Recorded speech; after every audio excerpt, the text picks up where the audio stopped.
오늘의 정치권 이슈, 유용화 한국외대 초빙교수, 장성철 공감과 논쟁 정책센터 소장 두 분과 집중 분석해 보도록 하겠습니다. 안녕하세요. 네, 안녕하십니까. 가장 먼저요, 오늘 오후에요, 2시 20분이었습니다. 청와대에서 문재인 대통령이 3명의 장관 후보자에 대해서 청문 경과 보고서를 오는 금요일까지 다시 보내달라라고 국회에 요청을 했습니다. 어제 기자회견 과정에서 도덕성보다는 좀 업무 능력에 방점을 찍는 그런 분위기가 느껴졌는데 결국은 현실이 됐습니다. 이제 이 상황들을 어떻게 보셨는지 먼저 여쭤보겠습니다. 재정부 기간이 이제 하루 이틀이 아니고 4일이라는 것은 대통령 입장에 봤을 때도 좀 국회에서 되는 합의 사항을 존중하겠다 그런 의도가 아닌가 싶습니다. 만약에 하루 이틀이라 그랬으면은 임명을 강행하는 것인데요. 물론 어제 기자회견에서 그 장관 후보자들, 지금 야당에서 반대하고 있는 장관 후보자들에 대한 얘기를 그 인사청문회 제도에 대한 제도적 문제점을 지적을 했죠. 그러니까 능력과 자질은 상당히 우수하기 때문에 청와대에서 발탁을 했지만 이 도덕적 검증에 있어서 청문회 과정에서 문제가 드러났고 또 야당이 그것을 정치 공세했다. 예. 이런 점에 대한 어떤 서운함을 표현한 것 같은데요. 그러나 하여튼 지금 여론은 그렇게 좋지 않죠. 후보자 한 두 사람에 대해서는 별로 안 좋은 것 같고 한두 명에 대해서는. 그리고 야당도 반대를 하고 있고 그리고 보궐선거도 패배했고 이러한 변수들이 있기 때문에 제 생각에도 오늘 이제 민주당하고 국민의힘에서 뭐 원내대표 회동을 했는데 잘 안 됐다. 오후에 또 다시 한다 그랬죠. 오후에 했는데 또안 조금 됐나요? 전에 또 끝났다고 합니다. 네. 하여튼 잘 합의를 해서요. 그래서 뭐 패키지까지 다 김부겸 후보자까지 다 패키지로 묶여져 있는 것 같은데 적절한 선에서 어떻게 하면 좋은지를 서로 합의해서 일단 국회를 정상화시키는 게 중요하지 않을까. 저는 윤호중 대표도 그런 관점에서 일을 처리해야 된다 이렇게 생각합니다. 일단 국회에서 극적인 합의를 이끌어낼 도출할 가능성은 있다고 보시는지도 궁금하고요.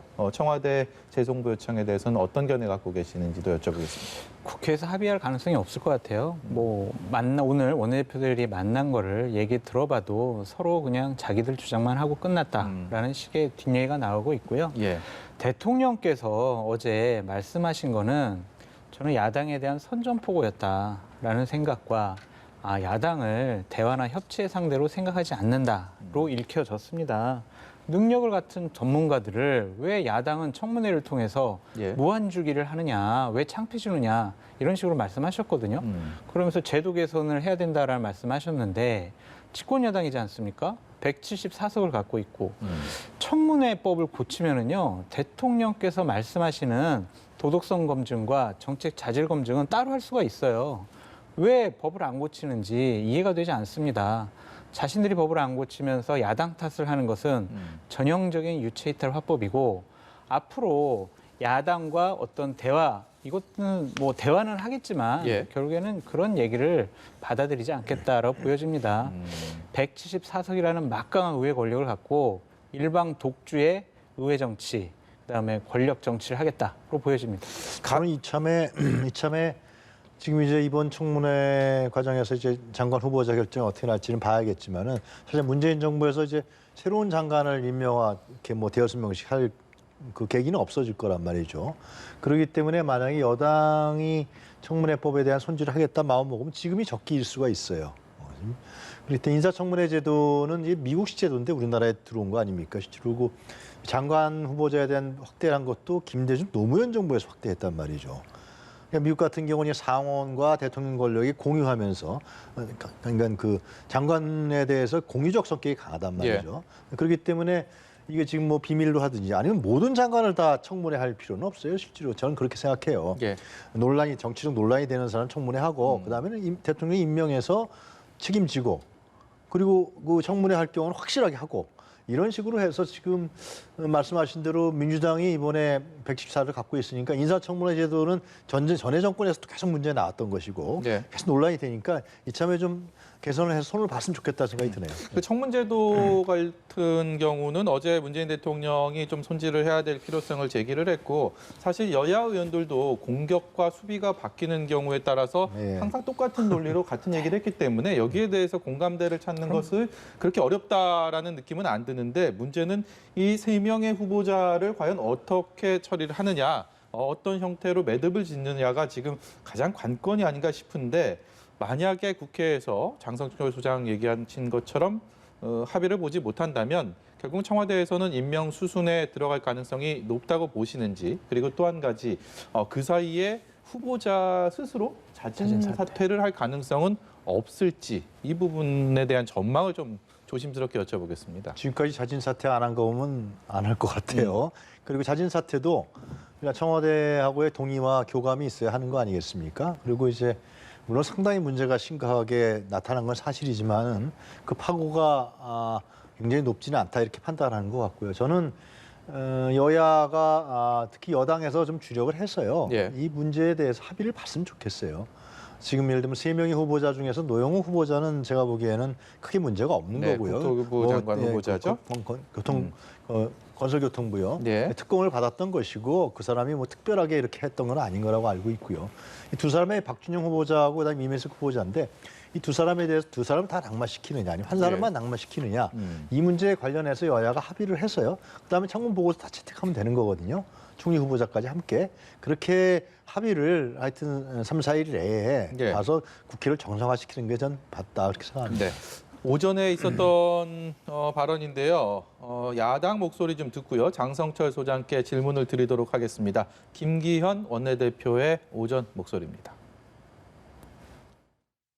청와대 여의도 출장소로 전락한 여당은 대통령의 독선과 아집에 대해서 합리적 견제와 균형 역할을 하기는커녕 도리어 청와대 눈치나 보면서 국회의원으로서의 기본 책임조차 내팽개칠 태세입니다. 청문회에서 많이 시달리던 분들이 일을 더 잘한다라는 대통령의 오만이 결국 나를 이렇게 파탄지경으로 내몰고 있는 것이라고 보지 않을 수 없습니다. 네, 양당 원내대표 선출된 지 얼마 안 됐는데 뭐 허니문은커녕 굉장히 이제 첨예하게 맞서는 그런 상황인 것 같습니다. 단어 하나하나 표현 하나하나에서 굉장히 뭐 이렇게 표현 자체가 상대방에게는 아플 수 있는 또 자극하는 그런 표현들인데요. 어떻게 전망하십니까? 근데 앵커님, 교수님, 우리 살다가 밀수하는 사람을 장관으로 시키는 대한민국을 봐야 되겠습니까? 관세법을 위반했다는 거는요, 예. 밀수했다는 거예요. 그리고 더 중요한 거는 거짓말했다는 겁니다. 1250개의 도자기를 우리가 집에서 사용한 겁니다. 거짓말이죠. 그걸 어떻게 다 사용합니까? 샹들리에 8개입니다. 그 2개는 집에서 사용했고 6개는 사용 안 했다. 좋습니다. 그걸 왜 팝니까? 그냥 자기가 쓰려고 가져왔다고 했으면 써야지 왜 팝니까? 이게 밀수예요. 이 밀수하고 거짓말한 사람이 우리나라 해양수산부 장관이 돼야 되겠습니까? 나라에서 세금으로 외국 가서 공부해서 보고서 잘 써오세요. 그래서 우리나라 과학기술계에서 상당히 좀 여러 가지 도움을 줬으면 좋겠습니다.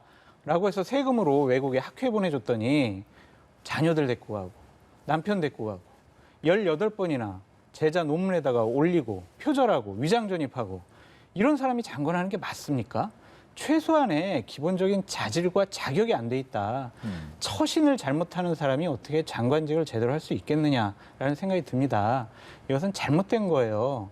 만약에 민주당이 야당이었으면 여당에서 이런 사람을 장관 후보자로 좀 우리 인준해 주세요라고 하면 인준해 줬겠습니까? 역지사지 다르게 생각을 해보라고요. 이거는 잘못된 겁니다. 예. 대통령께서 고집을 꺾으셔야 한다라고 말씀드립니다. 민주당 규정화 시키는 건 좀 문제가 있는 것 같아요. 박준영 후보자 같은 경우 도자기를 1000점 갖고 왔다는 것도 저 상식적으로 이해를 못 하겠는데요.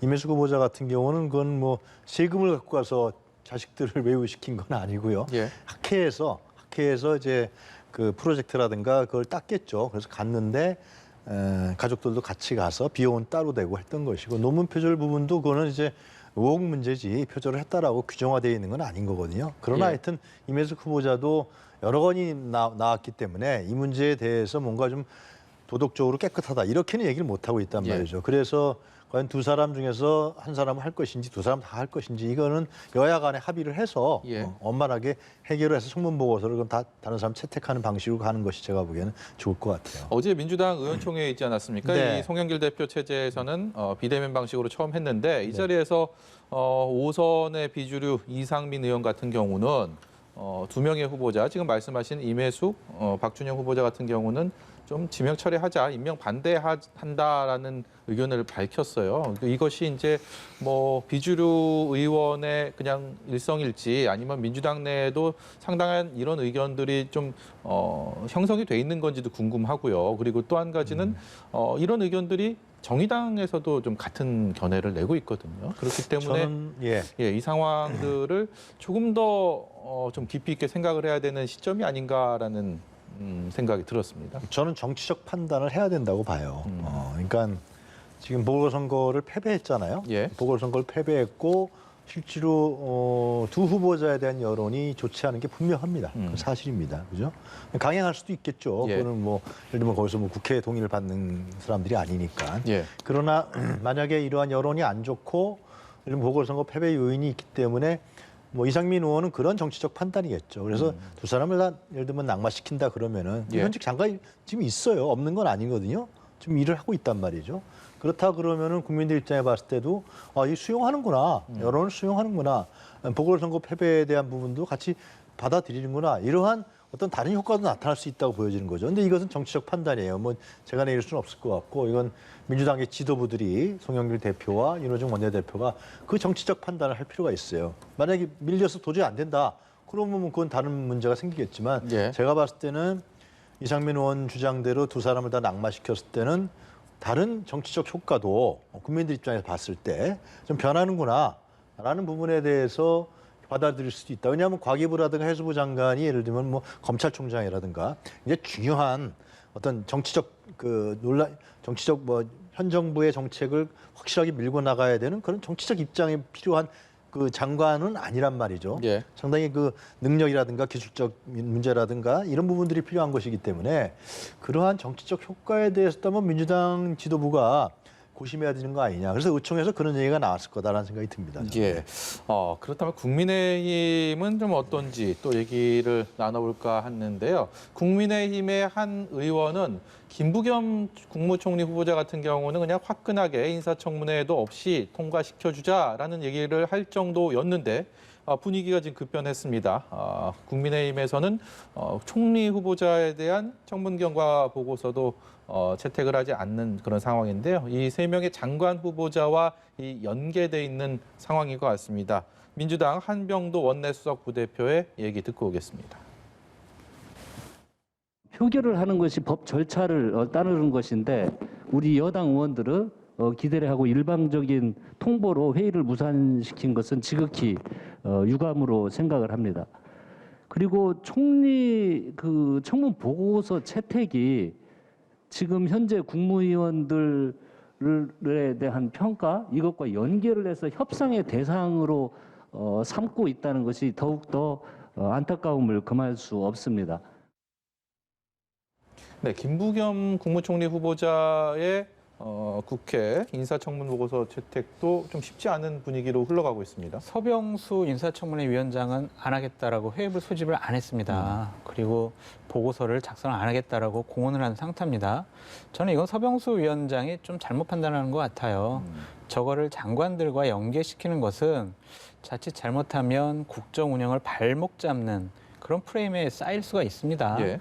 차라리 좀 분리해서 장관들 너무 부적절하니까 우리는 정말 반대한다라고 하고 김부겸 총리 후보자에 대해서는 청문회 보고서 채택하고 국회에서 본회의에서 표결 처리하면 되는 거 아니겠습니까? 네. 그래서 국정이 돌아가도록 해줘야지 두 개를 연결시키는 것 자체가 좀 무리수가 있다라고 생각이 드는데 예. 저는요, 이 인사와 관련해선 청와대 인사검증 시스템이 마비가 된 것이 아니냐라는 생각이 듭니다. 인사수석 뭐 하고 있습니까? 민정수석 뭐 하고 있습니까? 왜 제대로 검증 안 합니까? 제대로 검증했으면 더 큰 문제예요. 저 정도의 의혹 가지고는 큰 문제가 없어. 그냥 장관 임명하는데 아무 문제가 없어. 뭐가 네. 문제야? 이렇게 생각했다면 더 큰 문제라고 생각이 듭니다.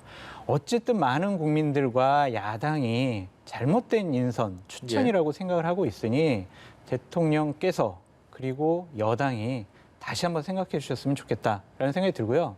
한편으론 야당 입장에서는요. 저런 분들 장관 임명되면 좋아요. 저렇게 흠결이 많고 도덕적으로 비도덕적인 의혹을 많이 받는 분들이 장관직 수행하면 공격하기 좋습니다. 그런데 나라가 엉망이 될 수가 있으니까 야당은 반대하는 거다라고 말씀드립니다. 네, 이 이슈에 대해서는요 마지막으로 유용화 교수께 질문을 드리고 다른 주제로 넘어가 보도록 하겠습니다. 이제 송영길 대표 체제라는 변수가 있습니다. 어제 이제 송영길 대표 주재로 의원총회가 열렸던 것이고 혹시 뭐 이번 지금까지의 이런 장관 후보자에 대한 인사청문 보고서 관련 여야의 갈등은 결과가 동일하게 나오지 않았습니까? 근데 과연 이번에는 좀 바뀔 수 있는지 어떤 그런 분위기나 이런 상황들이 그 부분에 대해서 어떻게 생각하세요? 송영길 대표가 좀 결심하기 나름이라고 보여져요. 그러니까 송영길 대표가 지금 민주당 이름만 빼고 다 바뀌어야 된다고 얘기를 했잖아요. 예. 그리고 이제 그 정책의 부분에 대해서는 당이 더 우선해야 된다고 얘기를 했습니다. 청와대보다. 그렇기 때문에 송 대표가 과연 지금 두 후보자에 대한 여론이 어떤 것인지 아직 뭐 시간이 3, 4일이 있으니까 여론을 좀 하루 이틀 더 보겠죠. 봐서 예를 들면 여론이 좀 청문회에서 야당이 좀 너무 심하게 했다. 그 사람들의 능력과 자질이 더 우수하다. 그러면은 뭐 그건 청와대에서 강행할 수가 있겠지만은 그 여론이 예를 들면 더 악화된다라든가 도자기 갖고 온 곳에서 이해를 못하겠다. 우리 장 수장님 얘기 말씀대로 말이죠. 그런 여론이 계속 악화된다 그러면 이것은 사실상 문재인 정부에 부담이 가는 거고요. 그리고 더 큰 문제는 뭐냐면 대선 가도에 네. 이게 상당히 더 장애 요소로 가는 거죠. 그러면서 국민들이 보궐선거 패배했는데 정신 못 차리네 이렇게 이게 악화될 우려가 있단 말이죠. 그 점은 이제 하루 이틀 내에 여론은 뭐 당에서 충분히 파악할 수가 있어요.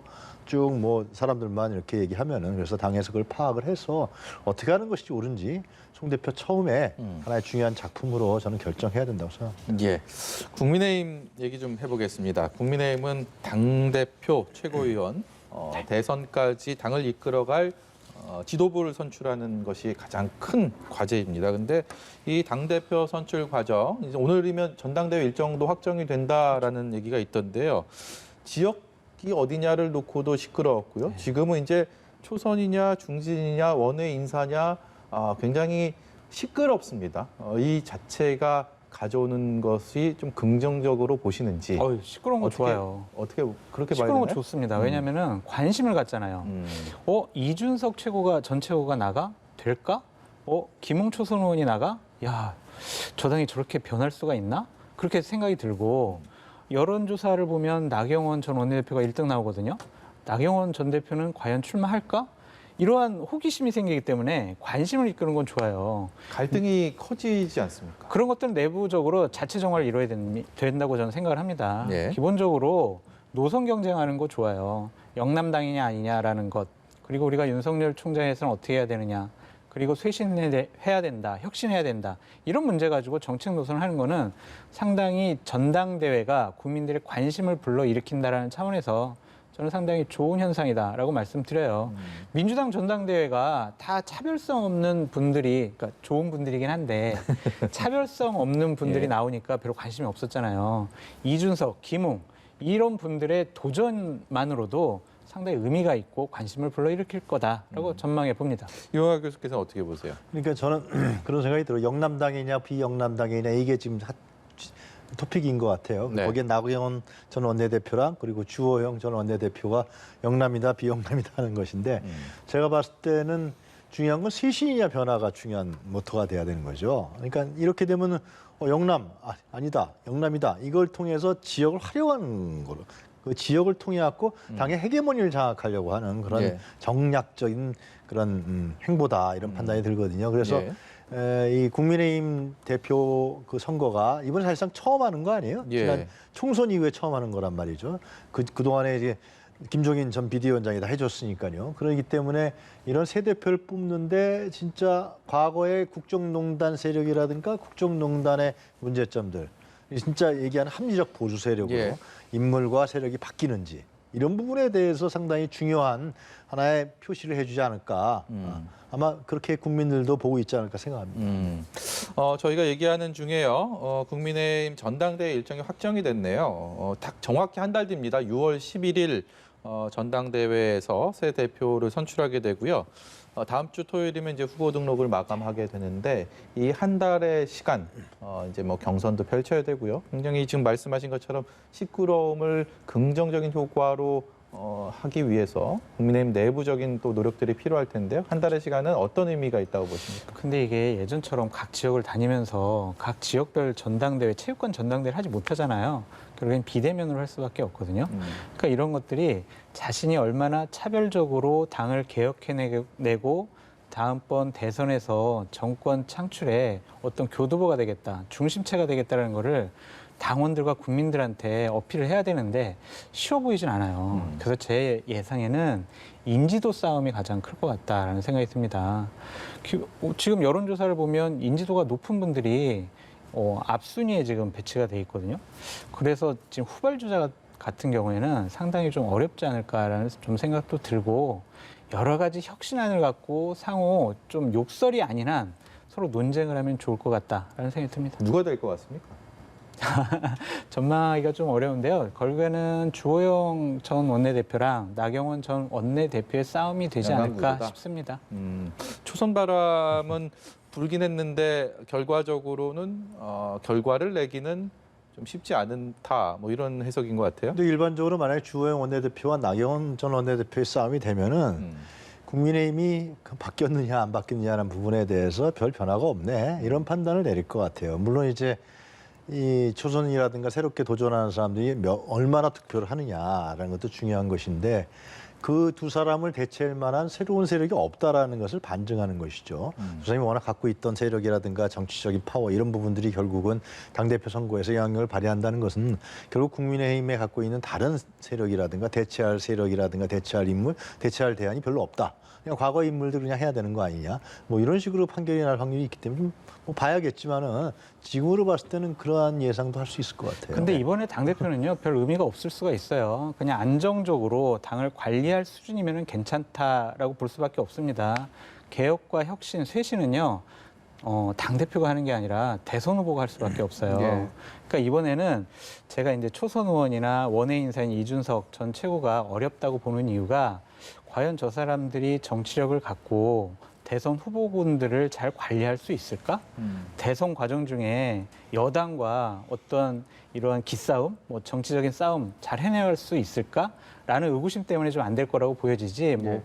훌륭하지 않다 이렇게 말씀드린 건 아닌 것 같고요. 예. 결국에는 윤석열 총장이라는 외부에 있는 강력한 대선 후보를 어떻게 할 것이냐 그게 중요한 쟁점 중에 하나가 될 것 같습니다. 그럼 민주당에 대해서 똑같은 잣대를 기준 적용하셨어야 된다. 과연 송영길, 홍영표, 그다음에 우원식 후보 나왔을 때 송영길 대표가 된 거는 상당히 변화잖아요.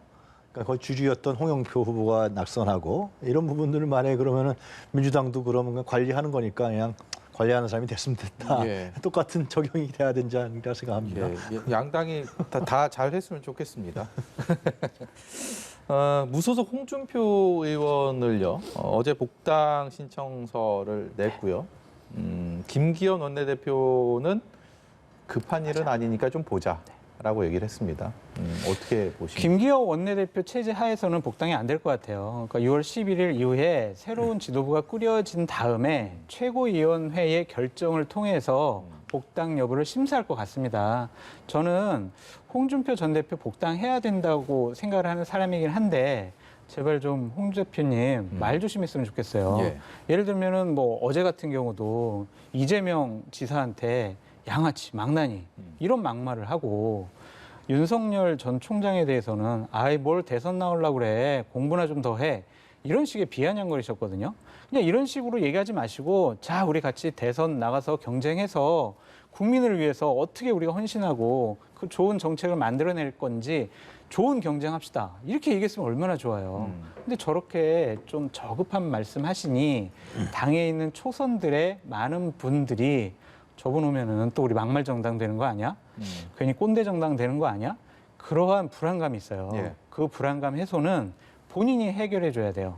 그래서 국민의힘에 돌아갈래라고 판단하셨으면 자신의 행동과 말을 되돌아봤으면 좋겠다. 전 그렇게 말씀드립니다. 정치는 정말 타이밍이 그 어느 것보다도 중요한데 이 타이밍에 홍준표 의원이 복당 신청을 한 것은 어떤 의미가 있다고 보십니까? 근데 김종인 비대위원장이 사라졌으니까요. 김종인 위원장이 끝까지 막았었잖아요. 예. 근데 저는 근데 홍준표 지금 의원이죠. 무소속 의원이 복당하는 부분에 대해서 아마 국민의힘에서는 막을 수 없을 거예요.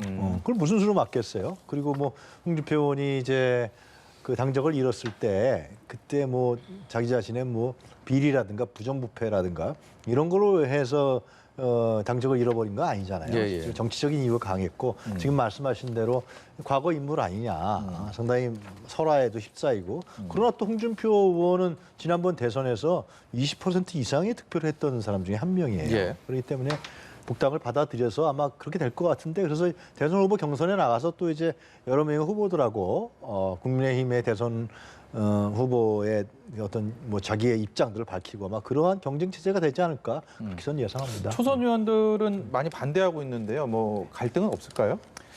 아마 의총을 하게 되면은 상당한 갈등이 있을 거는 같아요. 근데 그것을 뭐 초선들이 결정하는 것이 아니라 아까 말씀드렸듯이 최고위원회의 의결로 결정하는 거거든요. 예.